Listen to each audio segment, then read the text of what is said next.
Om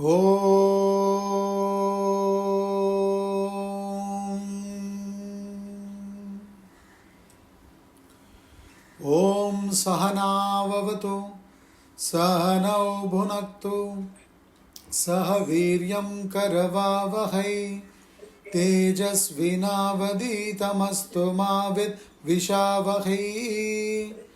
Om Shanti Shanti Shanti. We'll chant Bhaja Govindam verses 11 to 15. Ma kuru dana jana yauvana garvam harati nimeshat kala sarvam maya mayamidam akilam buddhva brahma padam tvam pravisha viditva dinayaminyau sayam pratah shishiravasanto punarayatah कालक्रीडति गच्छत्यायुः तदपि न मुञ्चत्याशावायुः काते कान्ता धनगतचिन्ता वातुलकिं तव नास्ति नियन्ता त्रिजगति सज्जनसङ्गतिरेका भवति भवानवतरणे नौका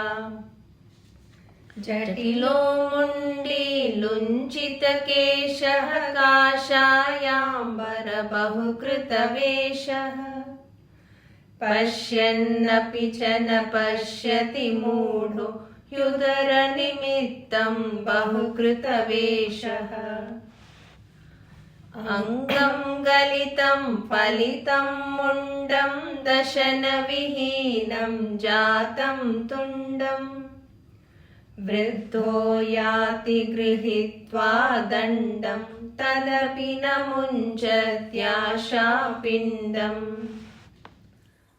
So we have done up to verse number 13 before. In verse number 13 he says, what is the worry over your wife, wealth, O distracted one, Vatula? Is there not for you the ordainer? In the three worlds, association with the good alone becomes the boat to cross the sea of existence. Samsara. So he says, this is the last shloka given by Adi Shankaracharya. After this, the students will give one shloka each. Then again Adi Shankaracharya takes over from verse number 28, gives 4 shlokas blessing the students to get back to the self. So here he again emphasizes on association with good people, especially the Guru, Shastra and Sadhaks. So he says, why are you unnecessarily worried about your wife, your family, your possessions, your wealth? All the time you are so much concerned only about your acquisitions and enjoyments. The whole focus seems to be on survival. Like I said, you are not really playing the game of life. You have sold yourself to the game of survival. Somehow we want to survive. So therefore he says, what is the worry over your wife, wealth, O distracted one? You seem to be distracted from the real purpose of life. The real purpose of life is to get back to the self. Kindly put yourself in mute. I think Jayashree ji, you have to put yourself in mute.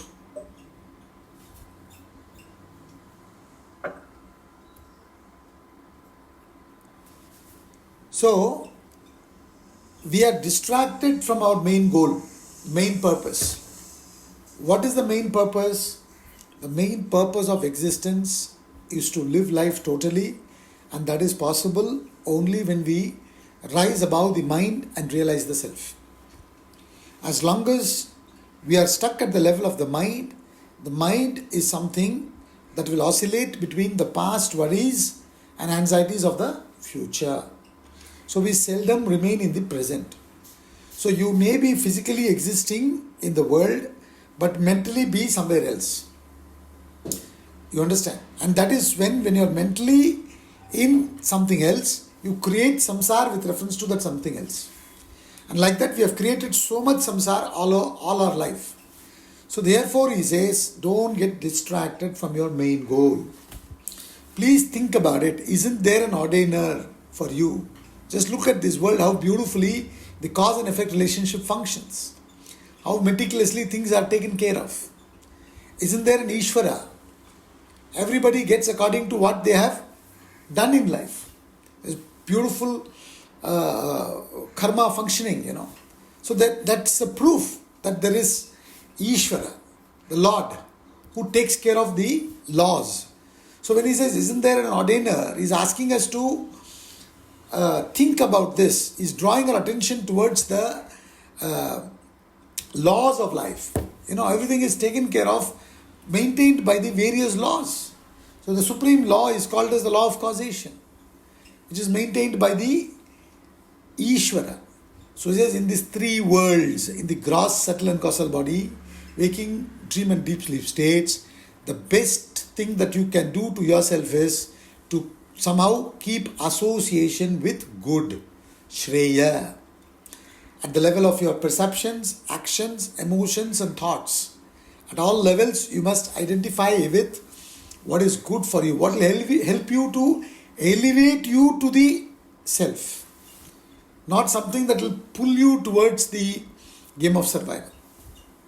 So he says, therefore, association with the good is the boat that will help you to cross the sea of existence, the ocean of samsara, the likes and dislikes, the mind.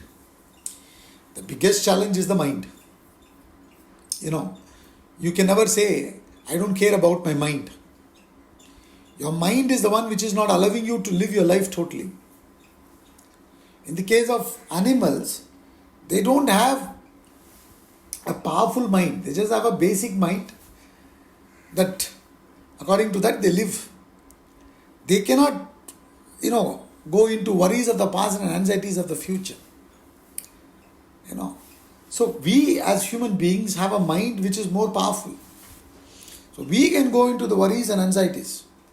So therefore, we give into our likes and dislikes, demands of the mind, desires of the mind. And then that is tossing us up and down, which is what we call as samsara. Samsarati iti samsara. It's a cycle, Like a cycle going up and down, up and down. So like that, when things that we like when we meet, we are excited. Things we don't like when we meet, we get dejected. When our desires get fulfilled, we are happy. When our desires get unfulfilled, we are unhappy. Yesterday we had the election results. Whoever supported whichever party, according to that, somebody is extremely excited, somebody is extremely dejected today. You understand? So this jumping up and down, this samsara, we are all caught in. The ocean is tossing us like this. We are all seated in the boat. Now we need to carefully cross from the shore of mortality to the shore of immortality. So therefore we need proper guidance. And that guidance can come only and only from the Guru and the Shastras. And those people who want to take their guidance and move forward, we need to keep company of these people. And they advise us to keep certain disciplines. And we need to maintain those disciplines that are very important. If you don't maintain the discipline, and even if you are reading the scriptures, and if you come in contact with the sensual objects, they take over your personality completely. Before you realize you're finished. Therefore, he again and again mentions satsang. So the Guru wants to say that, listen, you've got a fantastic birth. You're born as a human being. This is a great opportunity to cross over this samsara. So utilize that opportunity. Don't throw it in the bin. Therefore, he says, you put in the effort to keep in company with the good people. Good things, good thoughts. The perceptions that will help you, not unnecessarily kindle your desires and agitate you.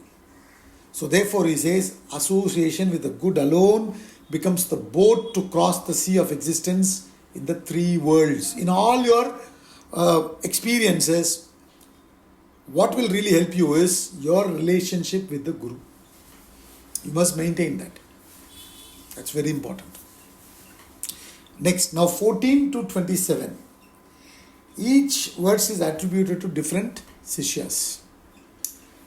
So first shloka is a chorus. Then second to 13, 12 shlokas given by Adi Shankaracharya apparently. And then 14 to 27, each disciples one each.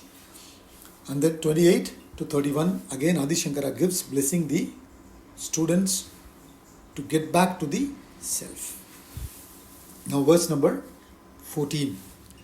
जटिलो मुण्डी लुञ्जितकेशः काषायाम्बर बहुकृतवेषः पश्यन्नपि च न पश्यति मूढो ह्युदरनिमित्तं बहुकृतवेषः.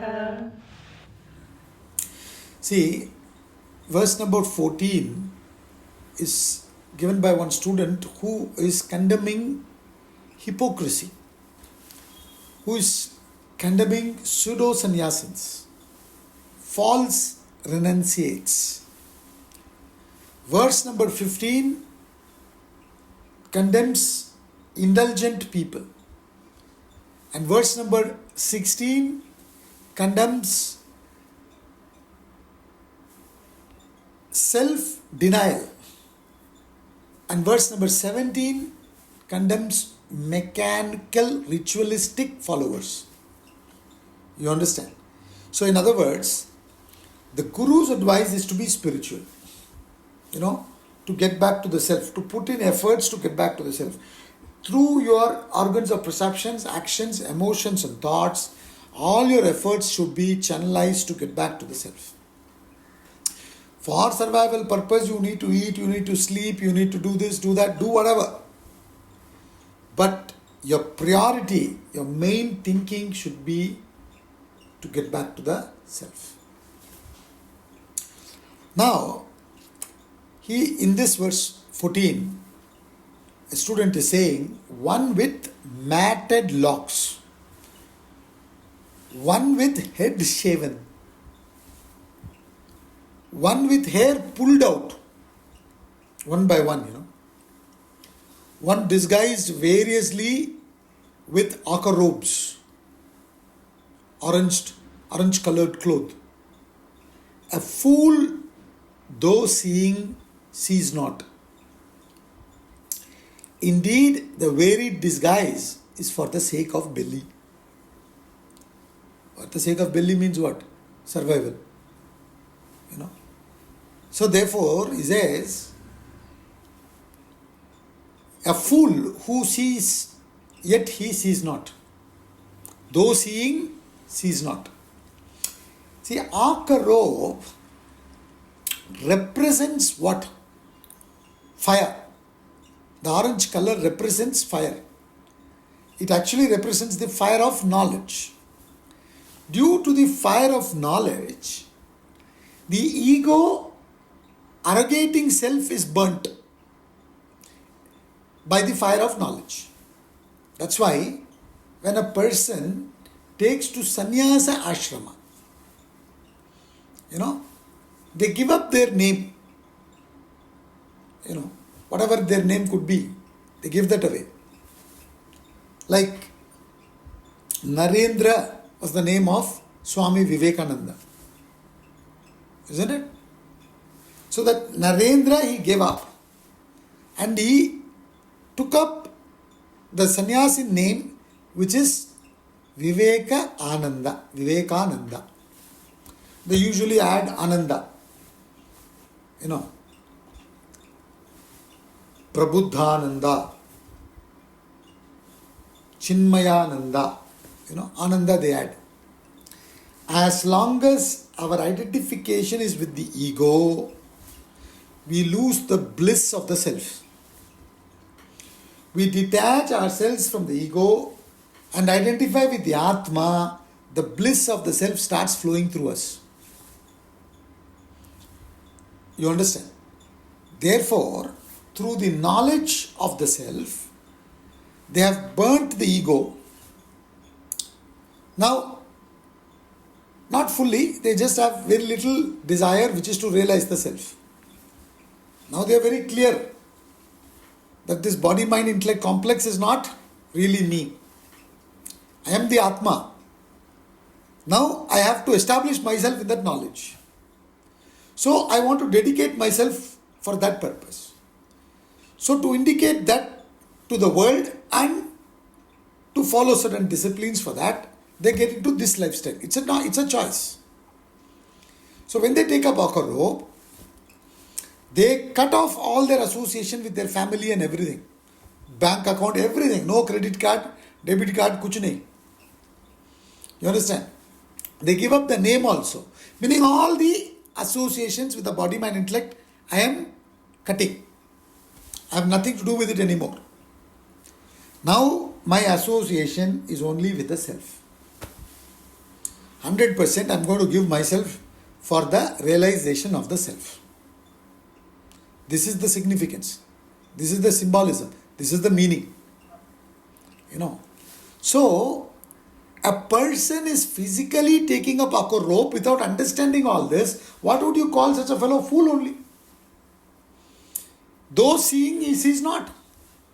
Yet, though he is so close, yet he misses the point. So, therefore, he says, these are pseudo sannyasins. They have not really understood the meaning. So what they are doing? For the sake of the belly, they are putting on a show, hypocritical. Hypocritical living. See, the moment you say, I am a renunciate, people, some of them or most of them who are vulnerable, they put you on a high pedestal. And then your survival is taken care of. You don't have to work. You don't have to put in any effort. Not only you are being tamasik, but on top of it, you are also put on a very high pedestal. So therefore, some people might do this. So he says, one with matted locks, meaning they don't cut their hair. They just allow it to keep on growing. See, when a true sannyasin who chooses to live like that, the idea is unnecessarily all our attention is going upon just taking care of this body. Especially hair. The next line he says is with the head shaven. See, it's a very interesting thing. The hair, when you shave off, when you go to a temple, what is it signifying? It is signifying again the surrendering of ego. Isn't it? The hairstyle contributes to your ego in a major way, in a very big way. You understand?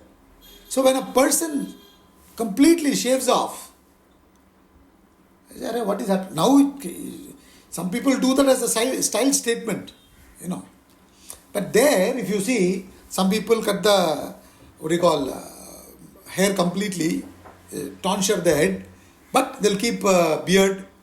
Again, they want to show themselves different. They want to present themselves different. That's what the ego does, no? What does the ego do? It wants to show myself different from others. Either superior or inferior. So that the attention is always on me. Isn't it? So, all we are doing is pampering the ego. So when a person takes up sannyas, one set of people, they just allow the hair to grow. There is no need to take care of all that. Whatever basic things they have to do, they do. Or the other set of people just shave hair completely. Otherwise every day, minimum 10 minutes in the morning, afternoon, evening, you got to keep on taking care of it. So shave it off. All that is indicating is take away your attention from the body, mind, intellect. You understand? In fact, a true sannyasi will not even own a begging bowl. Even if they have a begging bowl, but some people, they don't have begging bowl. In their palms, they stretch out their palms, both the palms. Whatever is given on that day, that one handful of meal is what they have. Idea is what? Simple living with high thoughts. That's the idea. You understand? Their energy is completely channelized towards the higher. So they don't eat 3 meals a day, they just eat 1 meal a day. All that from that angle. Not putting on a hypocritical show. So here he's talking about that. He says one with matted locks, one with head shaven, one with hair pulled out one by one, so that it doesn't grow again. Forceful, and one disguised variously with awkward robes.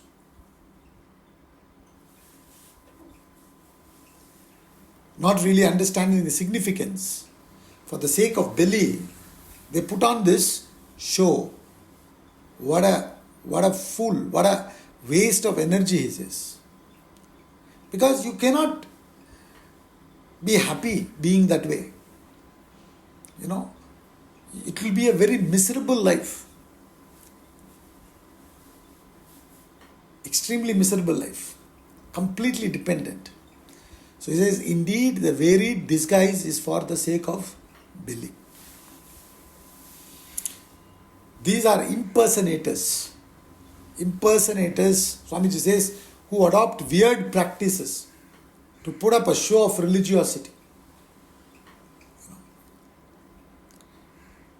See, when Lord Buddha was compassion, his compassion was not a act that he was putting on. He was genuinely compassionate. There is a transformation from within. You have to slide into that position. See, becoming a sannyasi means you have actually risen above the world. When you're putting on a show, you are reducing that great state to such low level where you're using it for just survival. In Mahabharata,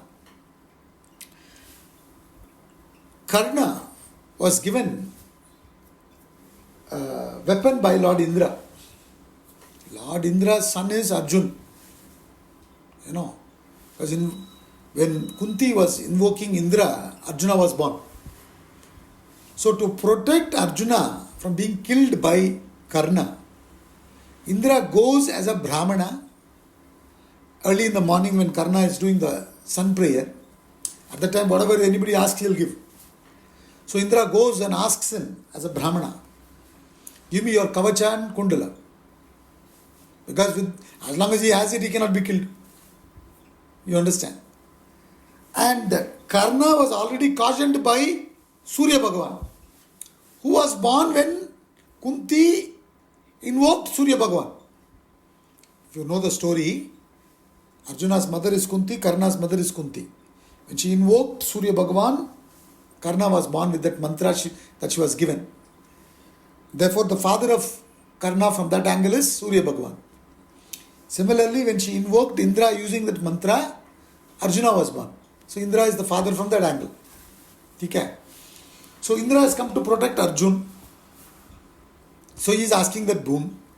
Karna already got the information that Indra is going to come as Brahmana, disguising himself as Brahmana, and ask for such a boon, and he was told not to give. But Karna says, I will still give. Right? I know who you are, but I will still give. And Indra gets very, impressed, and he therefore says, okay, I will give you in turn the Vajrayuda. Whomsoever you hurl that Ayuda, that weapon, they will die. So now, Karna is keeping it to hurl it on Arjuna. He doesn't want to use it against anybody. And if it is hurled, it will definitely kill the person at whom it is aimed. Sri Krishna knows this. So what Sri Krishna does is, he brings in Bhima's son, Gadotgaj. And Gadotgaj is fighting on the battle so vigorously, he kills so many people, he brings havoc. So Karna is forced to use that Vajra on Gadotgaj. So why I am giving this story, a weapon that could have finished Arjuna, the Pandavas, was used against Gadotgaj. Like that, the weapon of sannyas, the protection of sannyas, could help us to reach the self. Right? But it is used just for the sake of belly. You understand? What a stupid waste of energy. So therefore he says, these fellows, though they appear to be engaged in spiritual field, they don't recognize the underlying reality. See, sannyas is actually confidence. Animals are displaying that confidence unconsciously. They don't have a bank balance. They don't have a property in their name. No Aadhaar card, nothing. Right? But they have no worries, nothing. They just live. But they are unconsciously displaying that confidence. Whereas sannyas, with the knowledge of the higher, you are consciously displaying that confidence. When we were studying in the ashram, when the guests come to the ashram, some of them, they come on the weekends from Pune, Bombay, etc. Because the ashram is closer to Lonavala. They all come, they stay for 2-3 days. So some of them used to ask us, hey, you are an engineer, you are a doctor, you are an architect, you are working, you are running business, you stopped everything and you have joined this ashram for 3 years. And they also see so many other students who are continuing after 3 years also. So they say, Arey, what will happen to your future? What will happen to your future? What will happen to your future? Now, how to explain to them?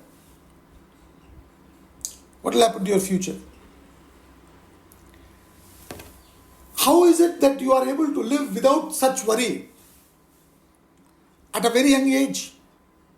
What is it that is instilling you that confidence?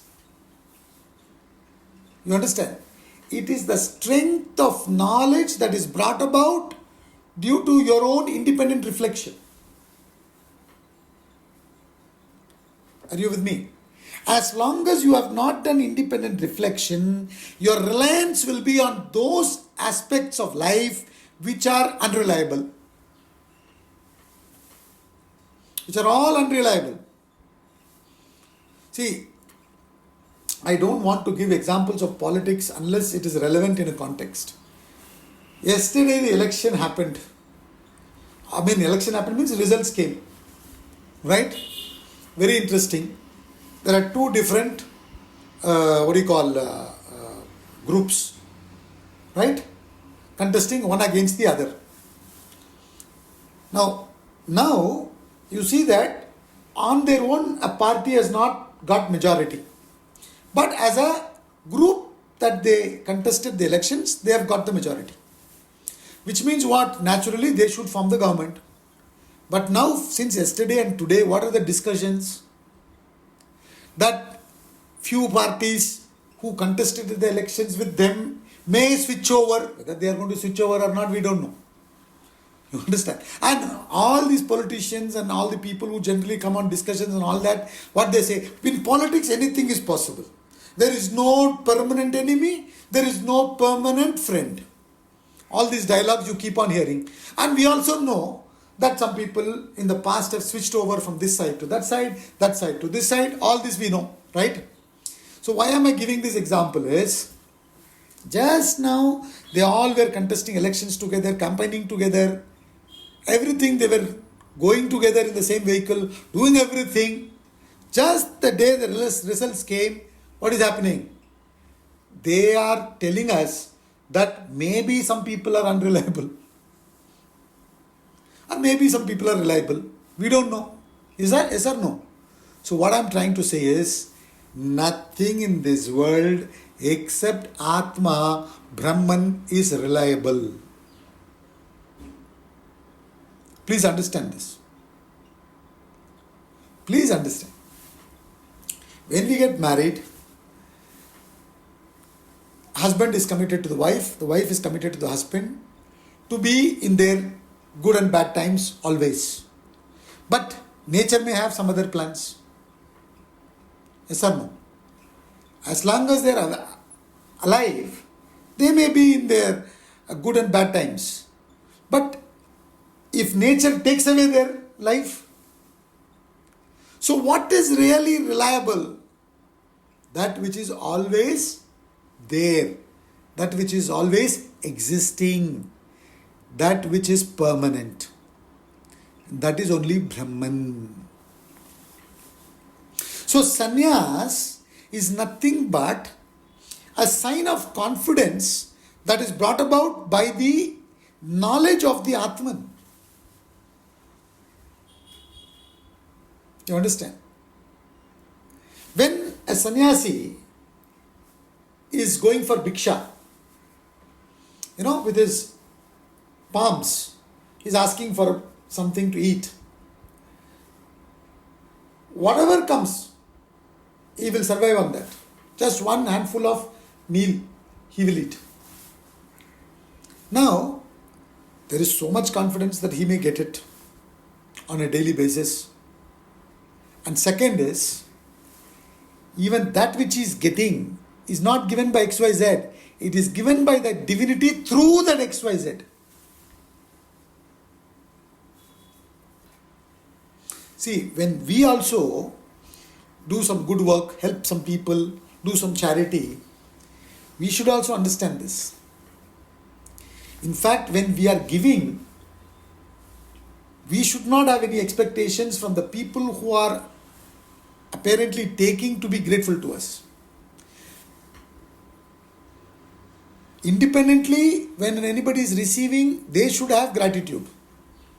But we as givers, we should also have gratitude. We should have gratitude to divinity or the totality for choosing us to be able to give it through us. You understand? That should be our attitude. If we have this kind of an attitude, whether we are taking or receiving or giving, we will be happy. But if we do not have this knowledge and we have this arrogance that I am giving, then you cannot be happy, even if you are a giver. So therefore, that sannyas is actually nothing but confidence, which is coming from the reflected knowledge. That's when you are ready to say, okay, I will live with minimum. Now, the root of an individual is strengthened by the knowledge. There is lot more conviction in the truth. So therefore, the dependence on the untruth reduces or becomes nothing, zero. That is sannyas, no? But here that is not the case. This sannyas that he is talking about in this shloka number 14 is not that kind of a sannyas. He is saying these are all for what? The sake of belly. This very disguise is for the sake of belly. That means what? They are not having confidence in the reality. That reality which took care of you and me when we were in our mother's womb. Guruji, what does it mean? What you said that it is for the sake of belly, stomach, survival. Belly. Okay. So therefore he says, this is not true sannyas. True sannyas means you will be free. You have resigned everything to God where it belongs. See, you may take up sannyas lifestyle, you may not take up sannyas lifestyle. But you may be still in the world, like King Janaka. But if you have resigned everything to God, to whom it belongs, then with all your possessions, you will be very, very happy, very relaxed. You remember that story that Swamiji is also given in the book Vedanta Treatise. One businessman and a thief, they were traveling in the same compartment. Thief was waiting for the businessman to go to the restroom so that he could take away his money from his bag. So when the businessman went to the restroom and came back, he was searching for all his bags, nothing he could find. And next day morning, he asked, I am a thief. He admitted. I boarded the same compartment so that I could take away your money. But I searched all your bags, it was not there. Where is it? He said, wait. You just move aside. And he opened the thief's bag and he took the money and said, I also guessed that you might be the thief. So all I did is, instead of keeping the money in my bag, I kept it in your bag because you will search for it everywhere except in your bag. You know? So what is this story telling? He happily kept it in the thief's bag and he slept off nicely. You understand? Because he knows that fellow will search everywhere except within. And divinity is within. That is what the story is telling, no? Divinity is within you. You are searching for it everywhere. And this person, through the knowledge, is convinced about the divinity within. Divinity being his or her original nature. Now my life is only dedicated for that purpose, nothing else. Therefore, with that confidence, he resigns mentally. He may take up a physical sannyas lifestyle, may not. But mentally, Tera tujhko arpan kya lage mera. That attitude. So therefore, this person is able to happily sleep, happily walk, happily do whatever he is doing. Because he is relying on what has to be relied upon. We are not that happy or confident. Why? Because we are not relying on all that needs to be relied upon. We are relying upon all the factors that are unreliable.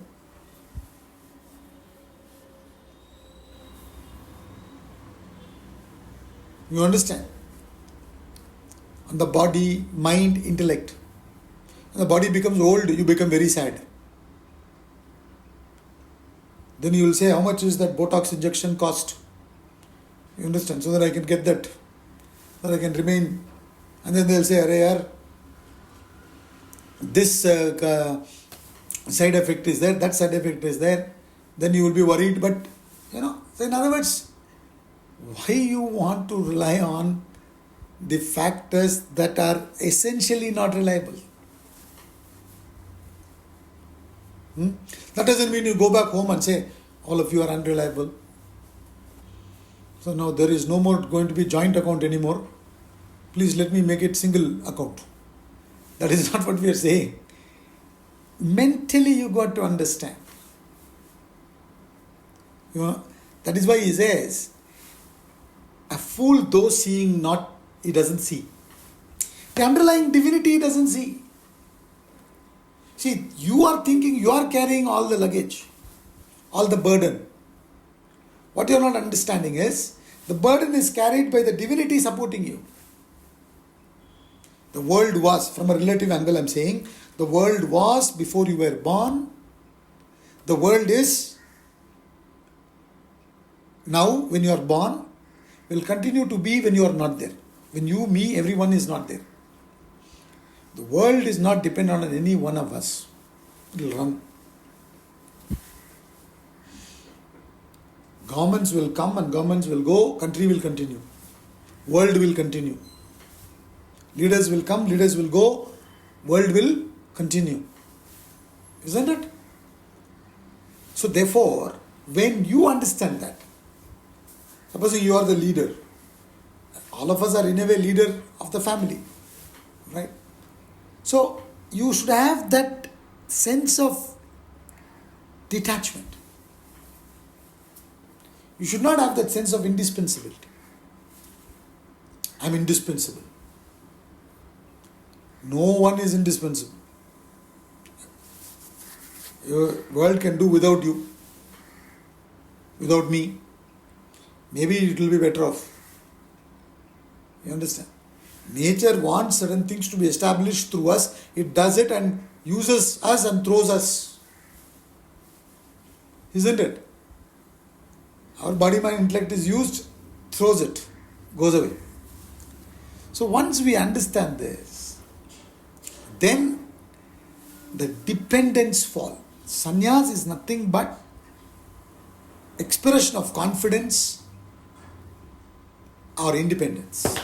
That is called sannyas. Burning of all my dependency.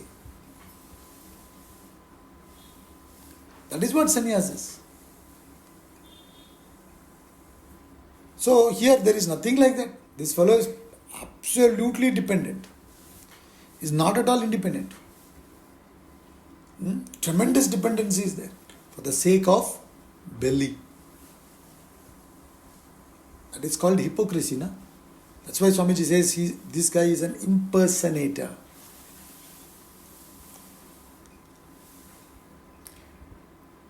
It is easy to impersonate, but impossible to be happy in such a life. Isn't it? It is difficult to gain the confidence of the substratum that we are talking about. But once you gain that, you lead a very, very happy and free life.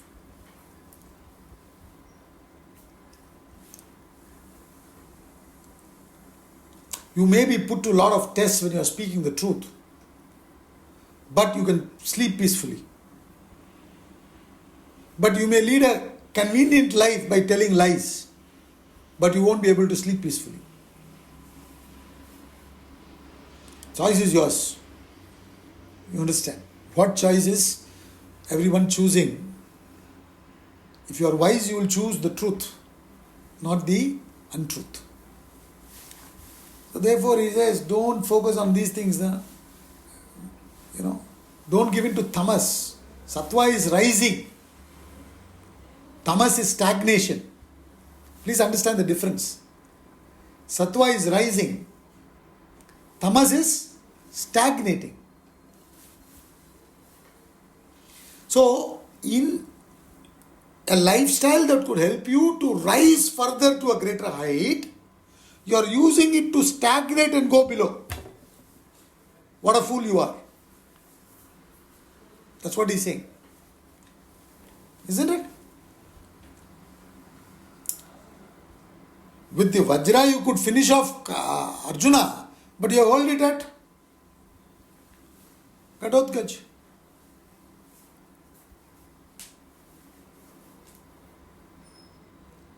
You are shaving off your hair so that you don't have to focus on, body so much. One of the things that in our ashram Swamiji mentions once in a while is that, Swamiji also does clean shave his beard. All of us do that. It's nothing, no big deal if you shave, you don't shave. What's the big deal? Is this spirituality? It's nothing to do with spirituality. But he says, listen, suppose you keep moustache.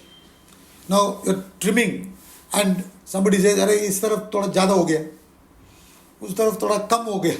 You understand?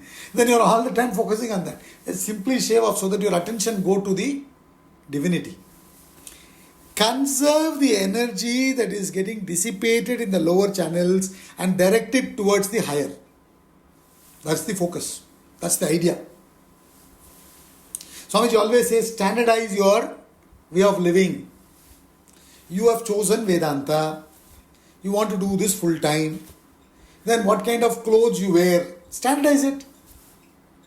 Then no problem. Isn't it? Okay. Then you decide how many of them you want. Provide one or two extra. Right? And that's it, you forget about it thereafter. Your energy will not get wasted in other things. What to buy, what to wear today. Kuch nahi, because you have standardized. Are you with me? So, it's very, see, sannyas means confidence, sannyas means clarity. That clarity is there, yeah, my life, there is no other purpose except realization of the self. And I will keep this, I want to rather keep this body, mind, intellect in good shape as much as possible for that purpose only. And for that, whatever is needed, which I could get, I will use it. But for that purpose only. That clarity is there. You understand? Otherwise, without clarity, when there is confusion, the energy gets dissipated in many things.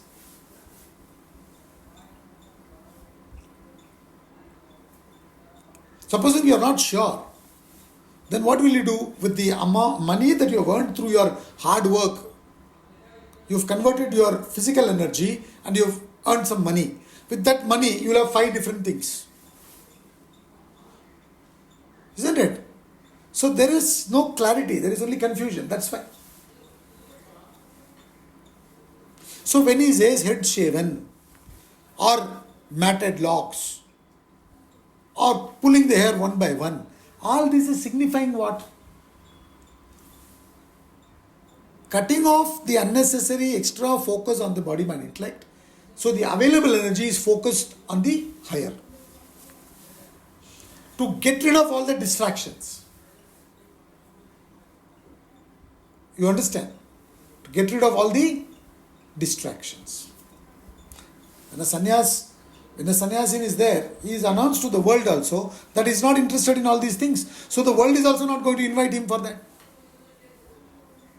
So a lot of unnecessary distractions a person cuts off so that they can focus on the higher. But this fellow is doing all this, but instead of focusing on the higher, the focus is too much on oneself. It's absolutely ulta. That is what he says. A fool, though seeing, sees not.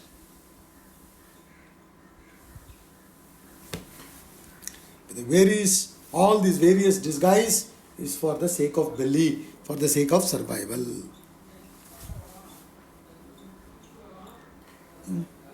It is basically selling yourself to put on a show. Now this one student says, we should not do that. Another student, now in verse number 15, is talking about people who are indulgent in life. There are people who think that through indulgence, we can get rid of the desires. So that he is talking about. Indulgence is not going to help. Hypocrisy is not going to help. Was spoken in verse number 14. Verse number 15 is talking about indulgence will also not help. Let's get on to shloka number 15. Angam galitam palitam mundam dashana vihinam jatam tundam vriddho yati grihitva dandam tadapi namunjatyasha pindam. The body has become decrepit. Head has turned grey. Mouth rendered toothless. Clasping a staff, the old man moves about, yet the mass of desires leaves not.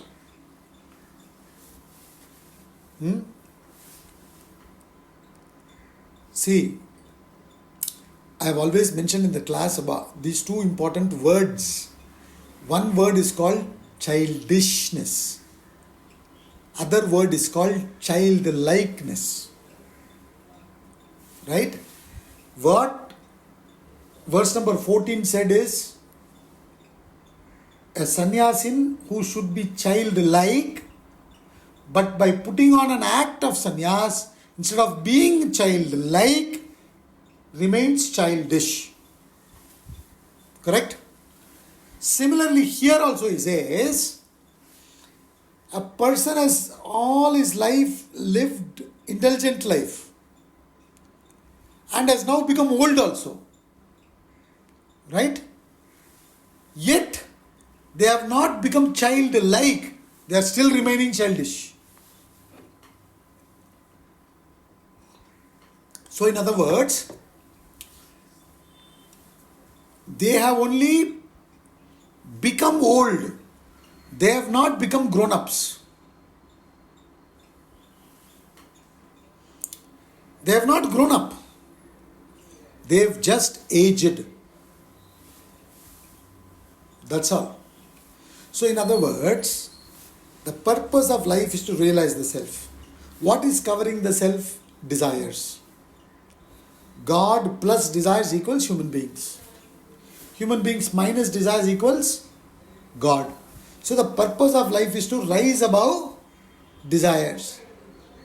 In the way the person was living, which was mentioned in verse number 14, he is not going to be,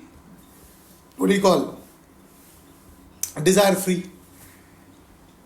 Well, all the time the focus on belly, na?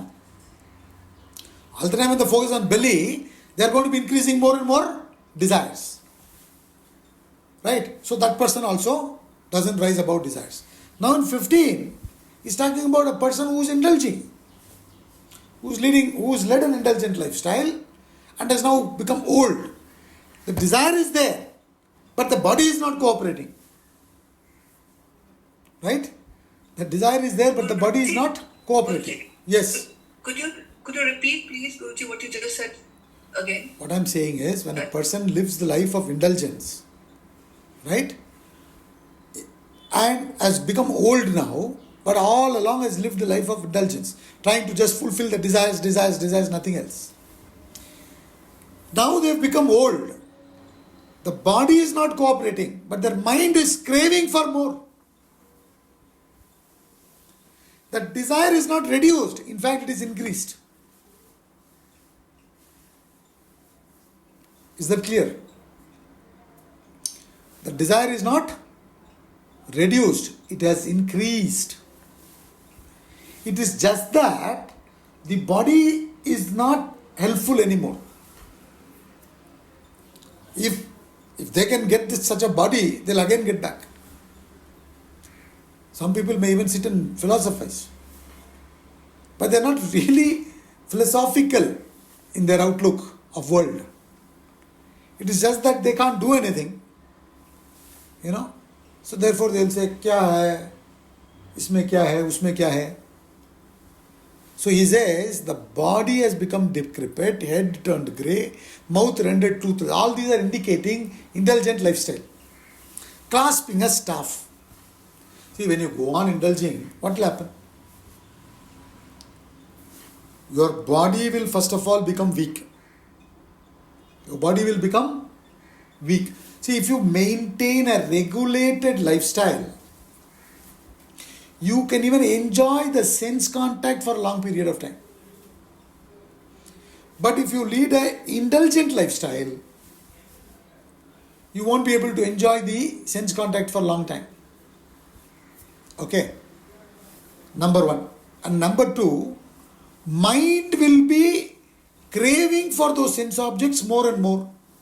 People lead all kinds of indulgent lifestyle. And then get into all these different diseases. And then they say you can't eat this, you can't eat that, but they long to eat that. And in their house, everybody else is eating in front of them. They also want to eat, but they just cannot eat. Are you with me? Why is it? Because you did not maintain a regulated lifestyle. You did not maintain a disciplined lifestyle. You maintained an indulgent lifestyle. So when you continued an indulgent lifestyle, what will happen? Body will lose its capacity to enjoy, while the mind still craves to enjoy. And what is that state? If you want to put a word to that state, one word, what would that state would be called as? What can you call that state as? We can call it hell, Guruji. You hit the nail on its head. You can call it. It is hell. Isn't it? Hell is not a geographical place that you go after death. You create your own hell here, right now. If you are unintelligent. If you are intelligent, you will create your own heaven today. Right now. This is what it is. Life will be heaven if you have control, regulated lifestyle. Life will be miserable, hellish, if it is unregulated, uncontrolled lifestyle. Whatever I like, I keep on doing. No control, no regulation, nothing. Whatever I dislike, I don't do. Even if it's good for me. You understand? When you don't bring in that self-discipline, regulation, what will happen? Mentally you will be craving. Physically you will not have the capacity to enjoy. And that state is called hell. Hell is not somewhere else. And it is not created by somebody else also. It is created by you, and it is your own life, whether it is hell or heaven. That's why John Milton says, mind in its own place can make a hell out of heaven or a heaven out of hell. So intelligent lifestyle is also not going to help you, he says. You are clasping the staff because you are not able to stand on your own feet. Your feet has become weak. And he says the old man moves about in the world, living in this world, yet the mass of desires have not left that guy. You know, many years ago there was this TV program called Satyameva Jayate. Amir Khan used to host it. And I haven't seen all the episodes. One or two I have seen. You know, especially the one I saw was about addiction, you know. So, a gentleman who was there was talking about his addiction to alcohol. And he decided one day to get rid of that addiction. And he's a little well-to-do guy. So what he did is, he took 1 month or 2 months sabbatical from his work. You know. And he stacked all kinds of alcohol bottles in his house. From all over the world. The best possible alcohol. He said so. Right? And then I'm putting little masala also, which is my own. Right? But then he did that. He indulged, I believe, from morning till night every day. After a month or 2 weeks, I don't know what exact date he said. After a few days of such indulgence, his mind was completely going against alcohol. He said, I don't want this. That was his idea. To overcome that indulgence, he said, let me just indulge. And he gave up alcohol completely after a month or so. You know. He didn't take alcohol for a month or two, I don't know how many days. For a long time he didn't take. People were stunned. And then he said, slowly, after a few months, it came back. It will start with 1 glass, once in a week, occasionally. And then it goes to 2, 3, it goes to bottle, then every day, I have to need it in the morning itself. So in other words, what he said is, I indulged, but I couldn't get over it. My getting over it was temporary. My getting over it was temporary, not permanent. Indulgence is not a permanent solution. Shastras want to tell us that. If it was a permanent solution, why would they tell all these things? They'll say, just go and indulge, man. Easy. Simply indulge. No. That's not going to work for you. Rather, you will be developing more and more desires. You understand? You will be creating more complications for yourself. So therefore, he says, the old man moves about without really growing up As you had all these words, as a child, not childlike but childish.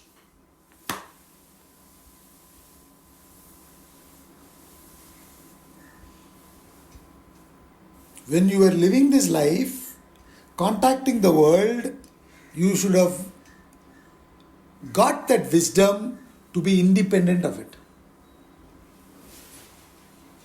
But if you have become more and more dependent, see that clasping a staff is the sign of dependence. Symbolically here, he is portraying an old man who is not able to stand on his own feet. What does it mean? In spite of living your life, you cannot stand on your feet. You have still not developed the confidence in the divinity. You are still so much blurred by the vision of your body, mind, intellect. Don't you have that capacity to think, to see through this body, mind, intellect? Then what kind of an old man are you? What kind of a grown-up person are you? See, when you say grown-up, who is a grown-up? People say, no, old man, you have to fall at his feet. You go to somebody's house, there's an old man, you will fall at the feet. Old woman, you fall at the feet. Why do we do that? Anybody? Why do we do that? To imbibe the energies of his experience and Wisdom. wisdom, yeah. Right? The wise man or a woman has lived so many years, so much of experience, they will be more wise, so we bow down to that. Right? But if you see an old man or an old woman who's not become wise, are you with me? Then what is it showing? It is showing that they did not use their life properly. Yes or no? So that is why the wisdom will express itself as certain qualities in that person. Compassion, forgiveness, charitable. All these qualities will be there in that person when a person is grown up. But if a person has only grown up physically and not really grown up mentally, then these qualities won't be there in that person.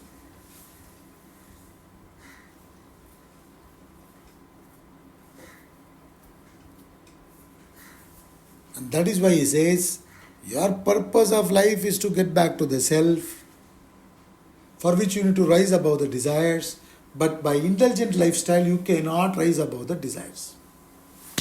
So through the hypocritical lifestyle mentioned in verse 14, you are not going to rise above the desires. Why? Because the attention is upon the body.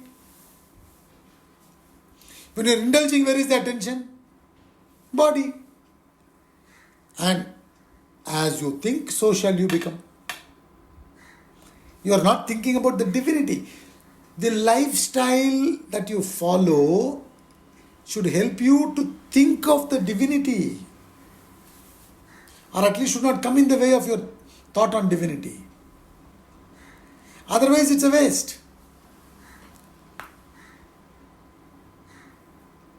How does it matter whether you have a bungalow on the side of Ganges in Himalayas? If you are sitting there and thinking about worldly things, first of all, you are sitting on the banks of Ganges, nor are you really enjoying Ganges or the beauty around it, but you are worried about your grandchildren in Delhi. When will he get married? When will she get married? Will she get married? But you are sitting on the banks of Ganges. Neither are you thinking about divinity, nor are you enjoying the Ganges and its beauty. You are lost in your own samsara. That's what he's saying. all these fellows are lost case. All these fellows are lost case. Why you want to lose yourself? That is what Bhaja Govindam is. Bhaja Govindam gives us a wake-up call, no? I told you, it's called Moha Mudgara. It wants to destroy the delusion. Hammer the delusion away. You know. It wants to wake us up to the reality. See, truth is something that will over a period of time fall. But before the truth falls, you should have lived a life in such a way that you would have risen above those objects that you could survive on without teeth. Then you are a wise fellow. Otherwise, what will happen? Tooth is gone, but you still desire. What will you do? You understand? So when you are contacting a sense object, if you are contacting it 100%, it won't occupy your mind. The problem is we are not in our contacts 100% when we contact. Our mind is gone to the second contact, third contact. But if you are in that contact fully, your craving would have got satisfied there itself. What they call as mindful eating, you know. So when there is mindful contact, there will be satisfaction. And you will also know the truth about the object that you are contacting. But when there is no mindful contact and there is only unmindful contact, then obviously you will be increasing more and more desires. And that's why he says, body is gone decrepit, hair has turned grey, mouth is rendered toothless, body is not at all available, but mentally desire is there.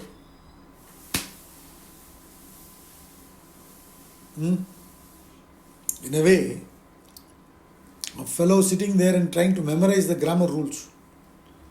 What is he doing? He is also bothered about the secular things rather than the spiritual. Therefore, he says, you rise above it. Do not fall for indulgence. The next two shlokas, 16 and 17, will talk about self-denial, mechanical rituals. We'll take it up next week. Let's conclude now.